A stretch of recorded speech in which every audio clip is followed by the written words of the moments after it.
What's up, guys? I just wanted to talk real quickly with you. So I read a book once, and it was called, I believe, uh, Morphic Resonance: The Nature of Formative Causation. And it is by a man, a scientist. He's still alive today, actually. And his name is Rupert Sheldrake. And my whole life, pretty much since I was maybe 14 years old, maybe the first time that I tried LSD, the first time that I saw like the crystalline patterns and the structures in matter and the waves that travel through things. Like when someone walks in a hall, I remember specifically seeing someone walk through a hallway and watching the waves move through the carpet and like lap up against the doors and then refract and come back and form these interference patterns on the floor. And that was the first time in my life that I realized, oh, there's something crazy going on here. Like there's something energetic, uh, that this is more than just what appears to meet the eye. And then I was introduced to an old man when I was probably 22 or 23, uh, who was a cabinet maker who had lost three of the fingers on his right hand. And JD was his name. He had cut those fingers off, and he had phantom limbs. He had phantom fingers on his hand. And at first I thought he was joking when he would say things about it, but he said that he could snap his fingers and that he could hit them on things, that he'd burned them before, uh, all kinds of, and I had always assumed that the guy was just, having me on about it, but eventually I got to know him so well that he disclosed very many things to me, and I was close enough to him where I just asked him, like, hey, you always talk about your hand and how your fingers hurt and all that, because he had pain in his fingers that he didn't have. And he said, oh no, they're there. He said, they're not there physically anymore, but they're there somehow. And realizing, and this is just within like the last 2 years, that I ran across Rupert Sheldrake, morphic resonance, the nature of formative causation, and his theory in general, which the man I believe started out as a botanist, but it was crazy. And basically, to sum it up for you, I'll tell you what morphic resonance is. Morphic resonance is the tendency for developing shapes to become patterns. So imagine imagine a substance, imagine something new, the first square ever drawn, or formed by nature, although nature doesn't like 90-degree angles, but it would have been in the idea of morphic resonance, the first hydrogen atom would have been very unstable. It would have been incredibly difficult to make, and it would have persisted for just a short amount of time because it would have been inherently unstable without the morphic field, without the potential field that it was to fill existing. So you can think of morphic field as the potential shape of something carried through time. When a person you can think of it as a child growing into a person, but that the morphic field of the completed individual was there the whole time and that they were growing into it. Or you could think of JD's arm and the fact that of all the things that constitute his arm, he only lost the physical part. The morphic field, some extemporaneous sensory fields as well. You know, there are other parts of this universe. There are other parts of time and space and dimension that he still had that constituted the part of his being that he lost. And I will be quite honest with you, up until just a few years ago, I thought constant dark thoughts about not wanting to be here anymore, about pointlessness, and a desire to escape pain and effort. I have to put an amazing amount of effort into my life to make it work, because I have built a hole for myself, and I'm nowhere near where I should be as a man of my age. And I'll tell you what that does. It's like being a gambler and you're losing money. So you keep betting $100 and $100 and $100 until you go down so far, and then you realize in your 30s or whatever, you go, oh, I'm so far down that if I don't start putting big fucking chunks of cash on the line, I'll never get back to where I was or anywhere greater. Because you went down $100 at a time, but now to get back even at $100 a time, you'd have to win, 20, 30 times in a row. It's not going to happen. And so I've been at that point in my life now for a little bit where I have to stack all my chips every fucking time. And it's painful and it's difficult, especially if you're like me and my battery, like my soul, my heart, my mind, all of it operates on expressing and receiving affection. I've gone years, literally years, without a hug, a kiss, an embrace of any type, sex. Like, I've gone literal years without any of that. And my battery, my soul was so sucked down that I barely made it. And this may sound weird, it may not make a lot of sense to some people out there. Maybe they don't operate the same. Maybe they don't run down like I do, but it's something that I feel mentally, physically, emotionally run down, and it's like, just, this past relationship, my last long relationship, taking hits like that where you invest years in somebody, doing your best, like me doing my personal best at communication, to come to the person and say, I see you're not happy, I see you're suffering, I see you're depressed, I see you're in pain. What is going on? What can I do? What can we do? What do we have to do?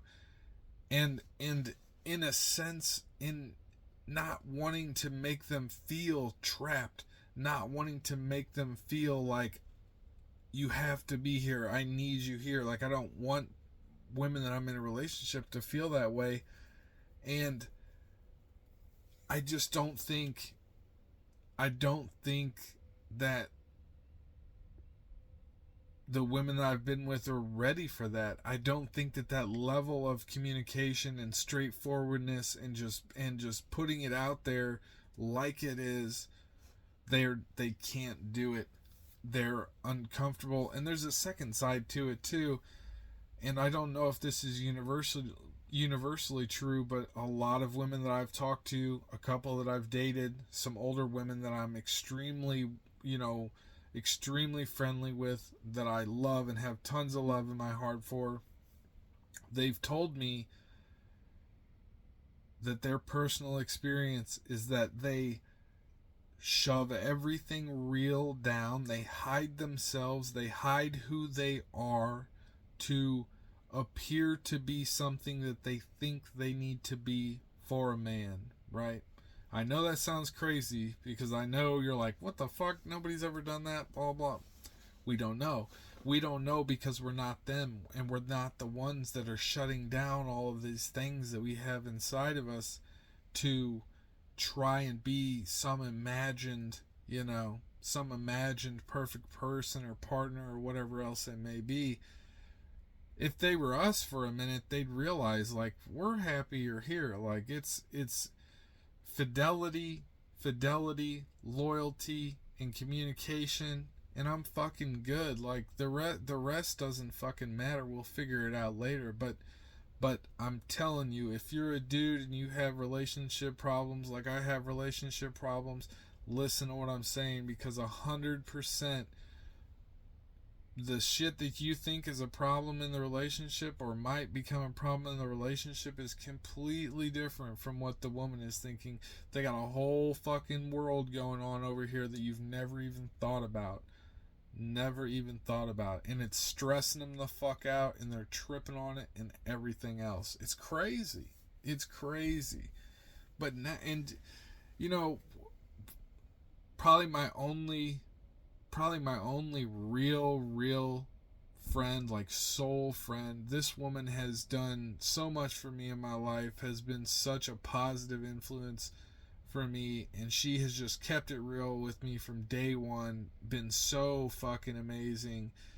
And she's told me, and none of this is to like toot my own horn or anything like that, it doesn't even fucking matter to me what people think of me. I don't even have a concept of myself to be egotistical. I don't even have a fucking ego for real. I'm just like eyeballs and information processing. That's all I've ever been, in desires and fucking whatever else, But it's like, she told me, she said, Danny, you're so intelligent. You're constantly picking things apart and thinking about things and, mulling them over, and just, you think into everything, and it scares the fuck out of us. And I'm like, what do you mean? Like, what do you mean? And she goes, as soon as a woman finds out that you're smart and you display how much you pay attention to things, she's immediately panicked. Like, almost like somebody's coming over and your house is dirty, is what she's saying. You're like, oh, I thought you wouldn't notice or whatever it is else, but and I'm like, are you serious? Because this woman has introduced me to more fucking problems I didn't know I have than anybody else in my life. My own mother didn't tell me this shit. Like, my mom, and I loved her to death.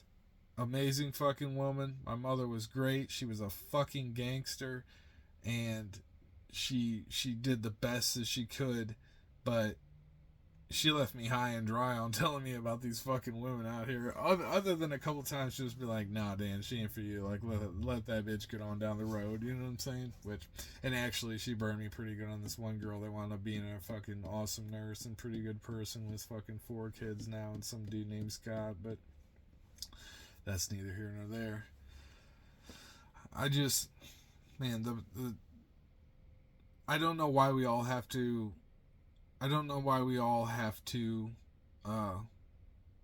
learn the same shit over and over again. Like, we just need to start sharing this information. And by the way, what I was going to say about the depression and the dark thoughts and everything else is, this guy lost 3 fingers and they were with him for another 30 years. You know what I mean? How do I know that getting rid of this vessel is going to stop what's going on here? I have no proof of that. There's no reason for me to believe that, right? Just because this meat sack would stop working, or if I made it stop working, I'm not positive that would fix the issue. You know what I mean? I'm not sure that would fix the true problem of existence, awareness, pain, these things that are occurring that are the whole reason for those thoughts. I think a lot of people you know, a lot of people that consider things like this, and you know, maybe you're one of these people. I'm talking directly to you. Consider that possibility.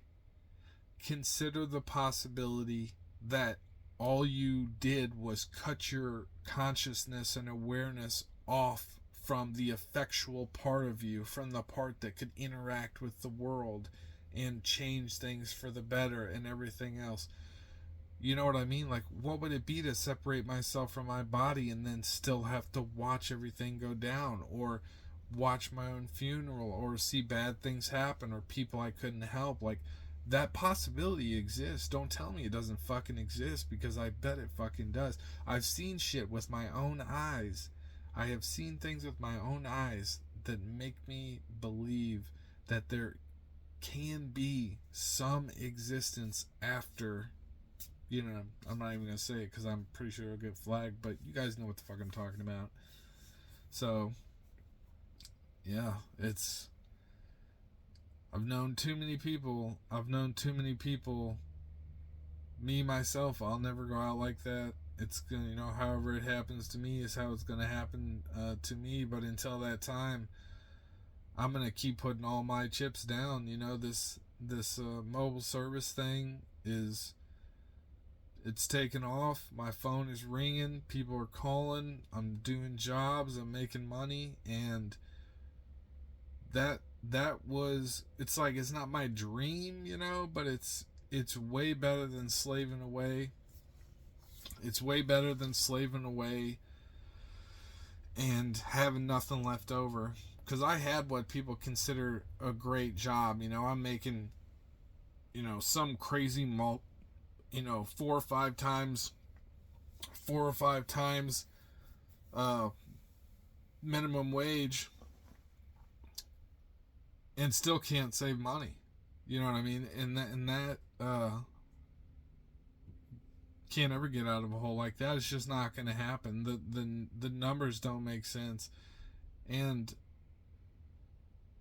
I'm not going to fail at this. It's not an option. I don't have that luxury. I don't have that option. And although I am extremely low on strength, extremely low on motivation, I can just keep pushing myself through, and I can just keep pushing on to do this. Like, I know it's possible. So that's what I'm going to keep doing. Fucking love you fuckers. Take it easy.